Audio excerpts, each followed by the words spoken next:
Emory is absolutely in the top tier in any rankings you want to do of medical schools in the United States. And that's because of the incredible care that's given to patients, the cutting edge care, the innovation, the new things that are being done. It is an incredible ecosystem to learn medicine. Through a year like no other before, your teamwork was evident. All those folks out there who want to do good things in the world saw a place where they could help. It reminded me of why I'm here and why I want to be in medicine. This has been a difficult year. It's been a year of incredible challenges, but challenges that were also unprecedented and unpredictable. COVID allowed us to see what we could do. That was a gift. I think it was a great example of how much we can do when we work together as a team. We're proud of you. Through a year like no other, we found a way to adapt. And we really made it a priority to keep us on campus so that we could interact with our peers as much as we could have in a safe manner.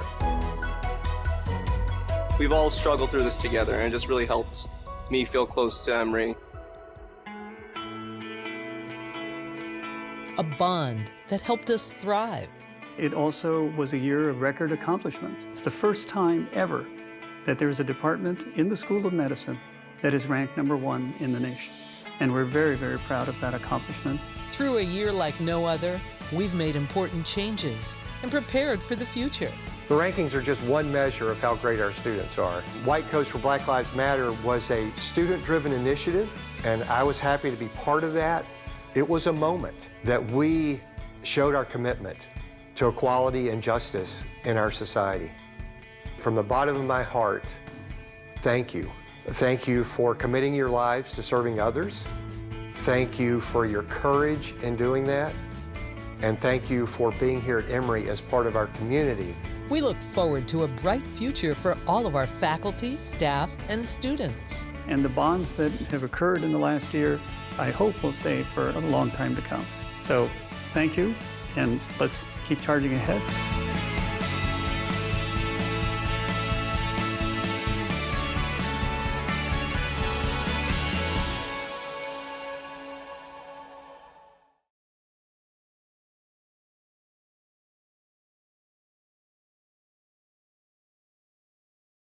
Good afternoon, and welcome to the 2021 State of the School of Medicine Address.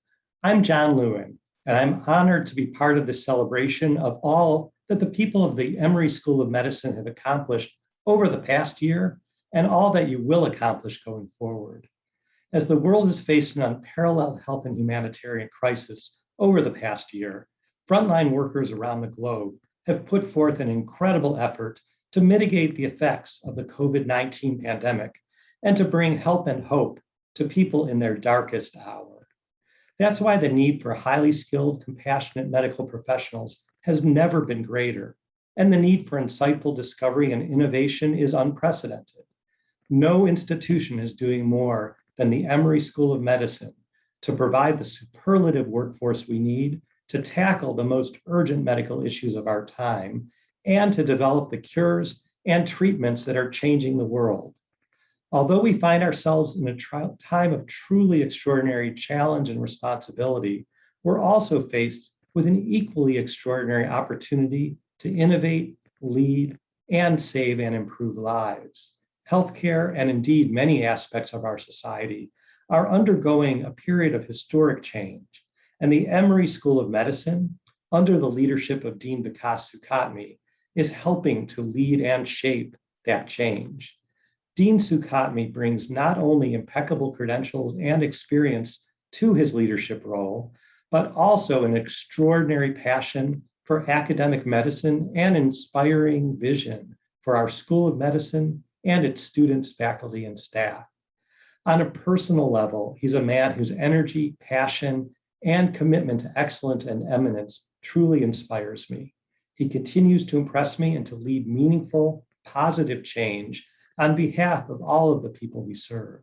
So I'm very excited to hear from him today. Please join me in welcoming my friend and colleague, Dean Vikas Sukhatme. Thank you, Dr. Lewin, for that nice introduction. Welcome to the State of the School 2021 address. For those of you in a hurry, and medical folks are always in a hurry, here's the punchline. The School of Medicine is healthy. It is vibrant, and there is momentum in the air.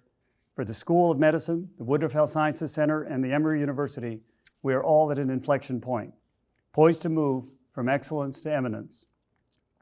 Why do I say so, and why am I so confident?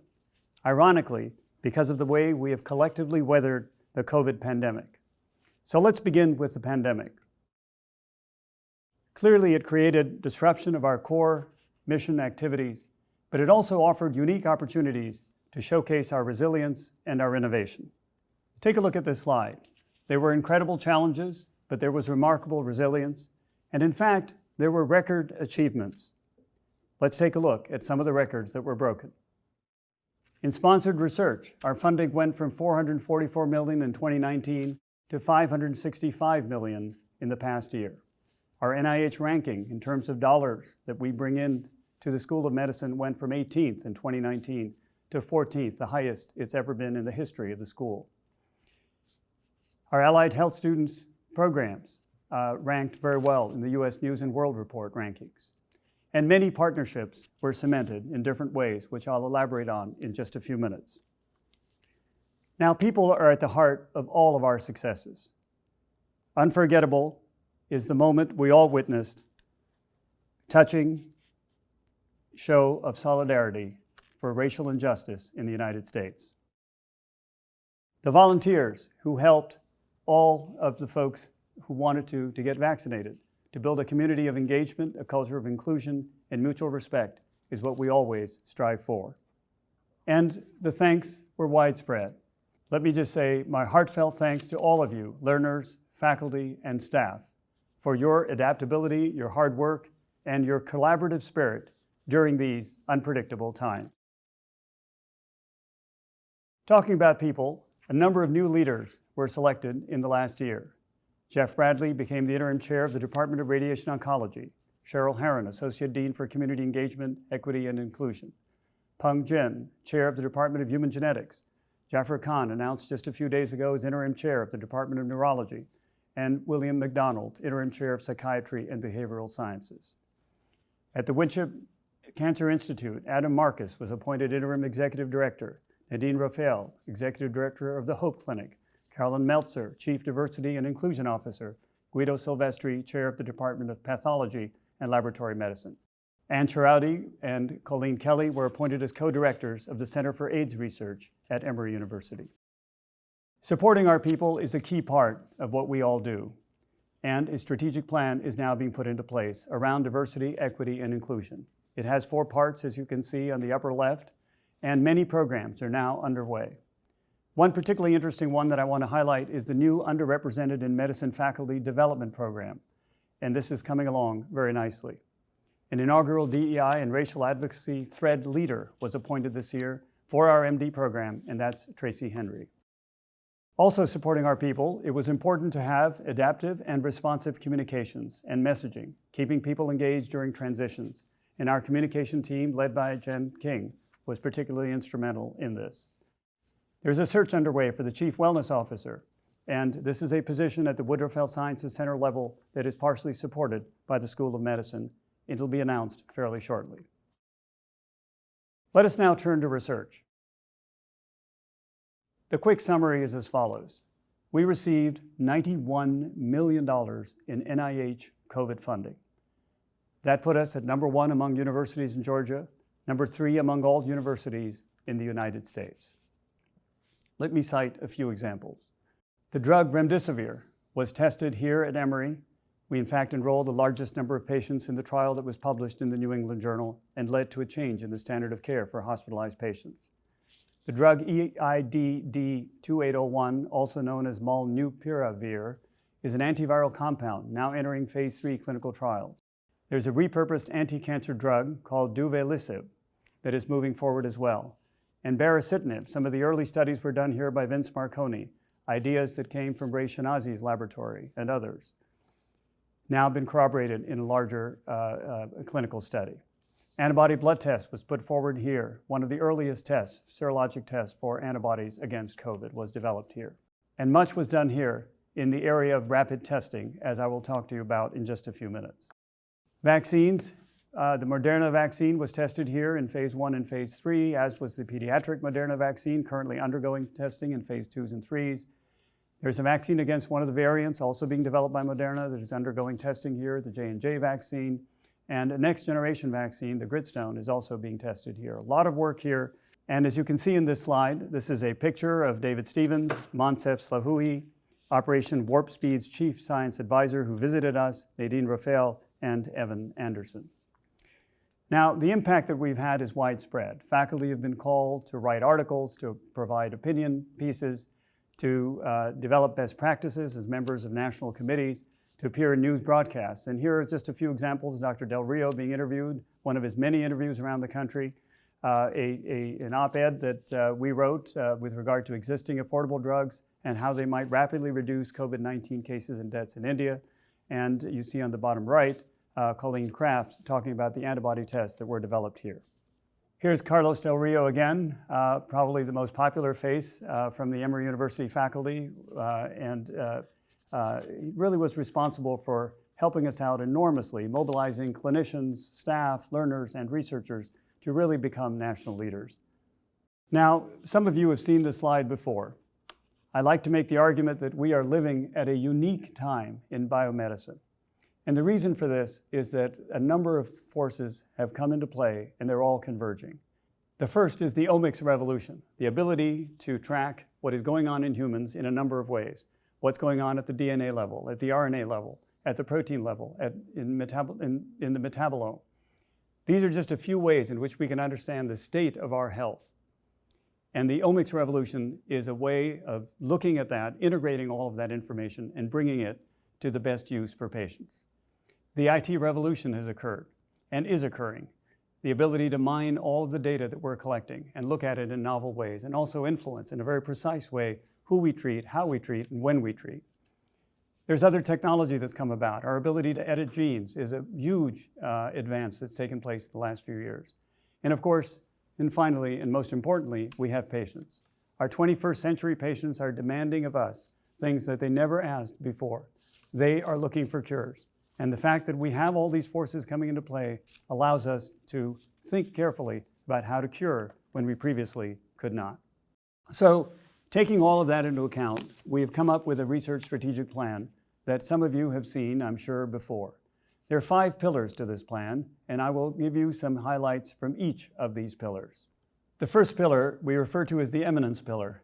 We have chosen certain areas to particularly emphasize to move us, as I've said before, from excellence to eminence. We recently announced one such new initiative, the Brain Health Personalized Medicine Institute, or BHPMI. This institute is being led by neurologist Alan Levy, who will step down after many years of committed service to the Department of Neurology. He will look at the complexities of brain health in this institute, which will largely be devoted to a vibrant research program to collect, to integrate, to analyze large, high-quality data sets. And this institute will inform our understanding of the biological, medical, and lifestyle factors that impacting brain health and disease. We look forward with great excitement as to what will emerge from these findings. Talking about eminence, I mentioned earlier that we ranked number 14th in NIH funding for the first time, the highest level we have achieved in our history, with 15 departments in the top 25. They are listed here. It is also the first time in Emory history that a single department has ranked in number 1 position, and that is the Department of Pediatrics. We continue on this growth plan. It will need about 145 new recruitments. We're well underway towards meeting that target over the next several years.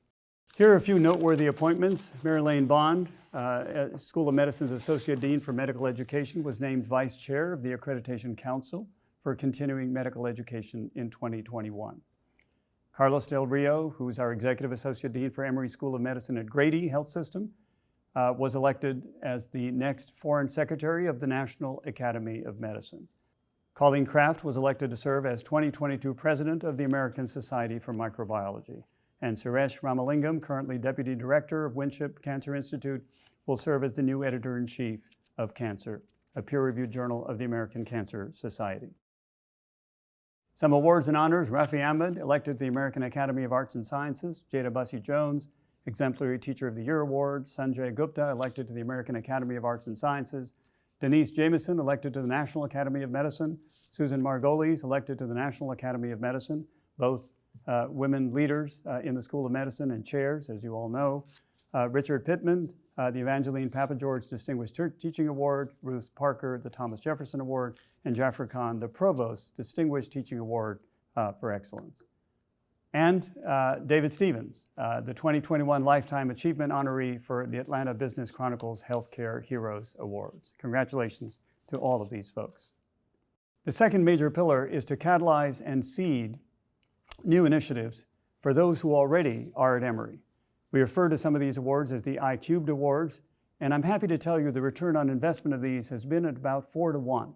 A total of 52 awards have been given, adding up to about $2 million worth of funds since the inception of these awards in 2018. And more than $9.5 million have already come back to the institution from external funding. You'll also see a large number of publications, media presentations, and so on. We will continue to expand this idea, doubling or tripling this over the next few years. Another major pillar of the Research Strategic Plan is to pick out certain select interactions and move those forward. The interactions we've had with children have been exemplary of this and resulted recently in a $90 million award from the Robert W. Woodruff Foundation to support the Emory Plus Children's Pediatric Institute Research Plan, and we are incredibly grateful to the Woodruff Foundation for this. Other awards have been received from external agencies: the $31 million grant for Rapid Acceleration of Diagnostics, nicknamed the RADx Award, the RADx program, headed by 3 individuals here: Wilbur Lamb, Greg Martin, and Oliver Brand. And this was a wonderful collaboration between Children's, Georgia Tech, and Emory. There's a strategic plan being put into place now with Grady, more to come in the next year or so on this. There are opportunities to invest to support our faculty at Grady as part of this plan. Infrastructure, critical for the research mission, is moving forward in a dramatic way. We have the building of HSRB2 that is moving forward on time and on budget, and next year at this time we hope to have the inauguration of this unbelievably exciting building. The aspects of innovation are critical in the way the School of Medicine strategic plan is designed. We have received a $5 million Brown Innovation to Market Fund gift, which offers unique opportunities to create collaborative partnerships with Georgia Tech. There'll be more announced in this regard in the next few months as well. I've already mentioned some of the drugs being developed here for COVID, and these are highlighted on the upper right and the lower right panel as well. A number of novel ideas are moving forward in the world of education. Take a look at this slide. This is Robert McKeon teaching anatomy using HoloLens. And lots of new methods of teaching were piloted during the COVID-19 pandemic. It's amazing how quickly the curricula and the students adapted to this in real time. Other highlights on the education side: the student experience. We had for the first time an in-person graduation just a few days ago. Very exciting to see a couple of thousand people for the first time, at least in a year and a half. We've had virtual classes, virtual white coat ceremonies, and of course, virtual match day. All went off very, very nicely. The students have done an incredible job helping out in a number of ways in distribution of PPEs. Here are over 6,000 masks donated by Global Emory scholars in China that arrived here. And the students have organized, collected, and distributed PPEs for local hospitals in need. The students have also been active in vaccinating individuals. Here they are, over 100 of them volunteered to administer vaccines at the Mercedes-Benz Community Vaccine Center. And a big thank you, as you can see, was posted up there as well. The students were very active in speaking out against racist violence. This was the White Coats for Black Lives vigil that was held, a very poignant ceremony, as I mentioned a few minutes ago, and really committing all of us to working for a more just future. Emory and Morehouse medical students worked with Metro Atlanta governments to declare racism as a public health crisis. So, accompanying the Research Strategic Plan, there is a Medical Education Strategic Plan, the highlights of which are shown here. You can read this at your pleasure. This is a little further behind than the research plan, but there's a lot that's starting to happen. We've defined a vision that really focuses on compassion, focuses on curiosity, on humility, professionalism.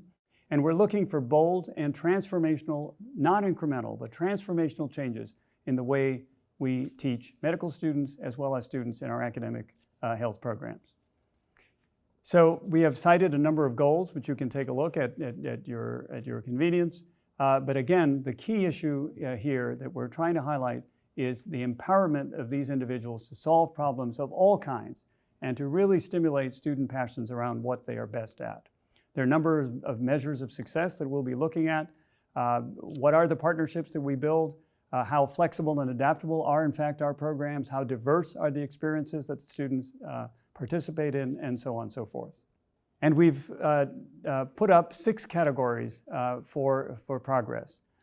The first is around creativity and innovation space. This is really calling out physical space in which it will be safe to come up with whatever ideas you want to come up with.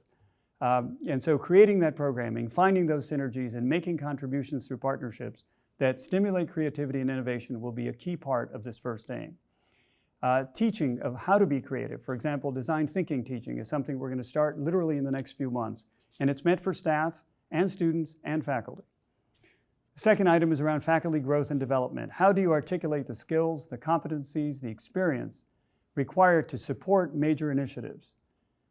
That's a key part of what we're doing for the next year, highlighted here in yellow. Student support and well-being to foster a culture that is supportive, that is collaborative, that is inclusive, and compassionate at the same time.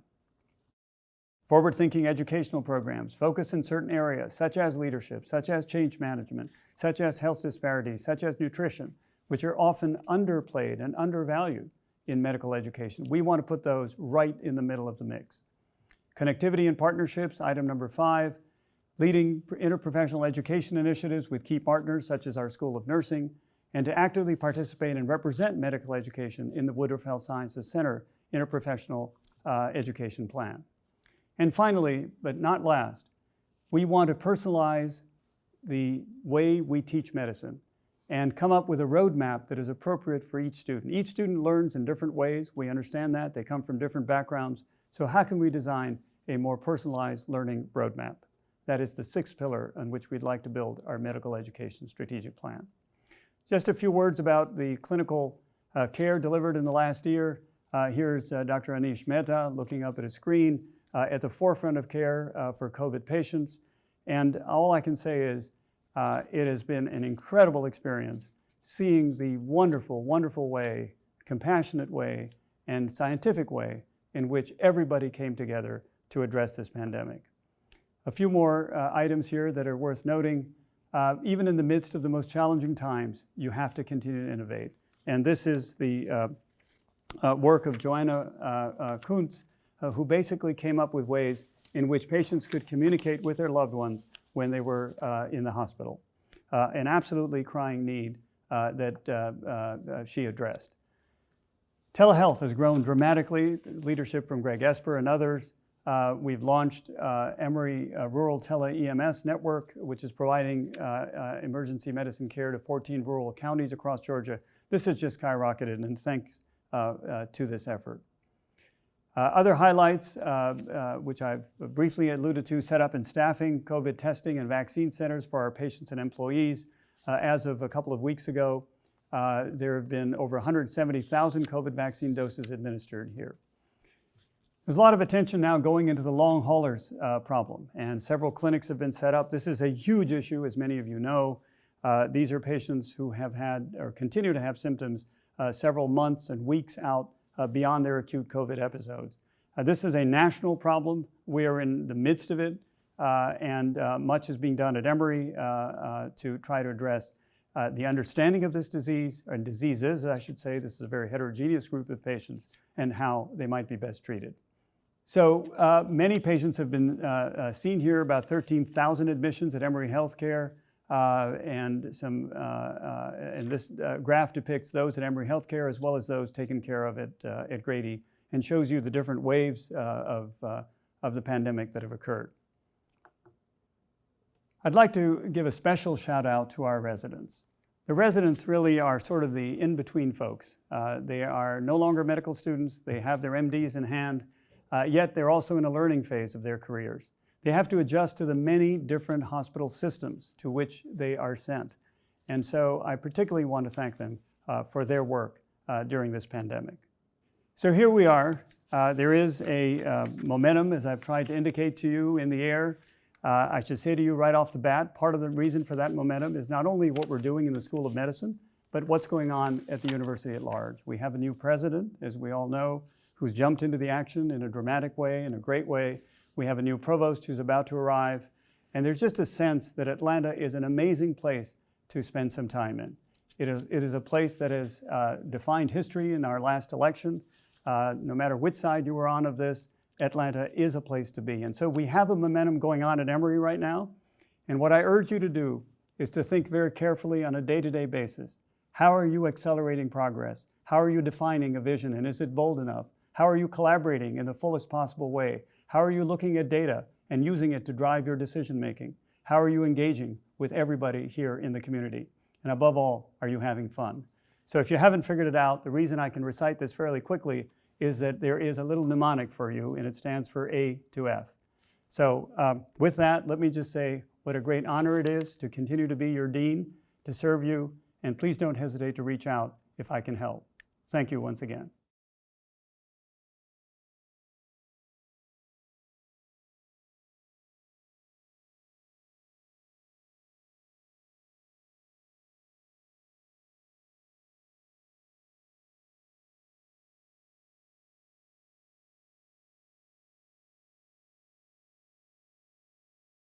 Hi everyone, I'm Jay Watson with Emory Brain Health Center, and I'm here today to talk to Dean Sukhatme about a lot of issues that impact many of us. So it seems only appropriate that we begin with the COVID-19 pandemic, which changed all of our lives, how we live, how we work, how we interact or don't interact with others. So Dean Sukhatme, thank you for allowing me to join you today. My first question for you is this. This past year has required extraordinary resilience from our frontline providers, our staff, our researchers, our learners. They've been under tremendous stress. My question for you is, how do you cope with stress? Well, I have the good fortune of being surrounded by wonderful colleagues. So that's number one. Number two, this is our mission. And it's our mission to help people in need and alleviate suffering from disease. What inspires you, especially as we are easing our way out of this pandemic, to keep moving forward despite all of these challenges? Our school is devoted to bringing new drugs to the market, to bringing new diagnostics, new therapies that help people stay well and make them feel better. And so that's a constant inspiration every day. So many things have changed in the past year, and one of the things I wanted to talk to you about was the role of medicine, what role it plays in addressing the issues of social justice that have become front and center over the course of the past year. I think this pandemic has really exposed a number of issues around social justice, and medicine is a very key part of all of that. Disease is different in different populations, and we need to understand that. We need to understand how different populations get access to health care. And this is a very big issue, the so-called social determinants of disease that have perhaps not been emphasized to the extent that they could. We talk a lot about moving from excellence to eminence. So how will we know when we have achieved eminence? That's a tough one, actually. It's hard to always measure these things, but at the end of the day, it's the impact that we have on people's lives. You know, I'm not trying to put a silver lining on the COVID-19 pandemic, but I would like to ask you to reflect a little bit and talk to me a little bit about what opportunities that you think have emerged as a result of COVID-19. Well, I think in all three of our missions, we've realized that we can do things now that we perhaps were hesitant to do before the pandemic. The pandemic has forced us to think about new ways to innovate in teaching, innovate in our clinical mission, innovate in the way we do research. So there is a muscle memory here. We need to make sure we keep it and take some of those good things that have happened and had to happen in order for us to survive during this pandemic. As we look toward the fall semester and reimagining how we work together and seeing students back on campus and continuing to embrace and go more deeply into so-called normal life again, to the way things used to be, I know there's a lot of things we can talk about as far as what needs to be done, but I wonder if you can distill it down for me and say 3 things that we need to focus on. Well, first of all, as we do start coming back and interacting again with each other, safety is a number 1 priority. We have to do this in a way that is safe for everyone. Secondly, I think we have to really understand that flexibility is so important. The workforce itself has worked differently in the last year. And so that's, I think, very important. But thirdly, I would say, what have we learned from the standpoint of innovation? And again, asking how does the work of the future really look like? What have we learned in the last year? And what things do we want to keep, irrespective of whether the pandemic had occurred or not? Dean Sukhotme, thank you so much for answering all of my questions. So I have one final one. We sit here on the cusp of summer, on a time of hopefully renewal and rest for people who've worked very, very hard over this last year and a half. So I would love for you to take us out on a high note, if you will. Absolutely. First of all, thank you, Jay. And I would say, having weathered the storm, the future is very bright here at Emory and around the world. Thank you. Thank you, everyone. Thank you.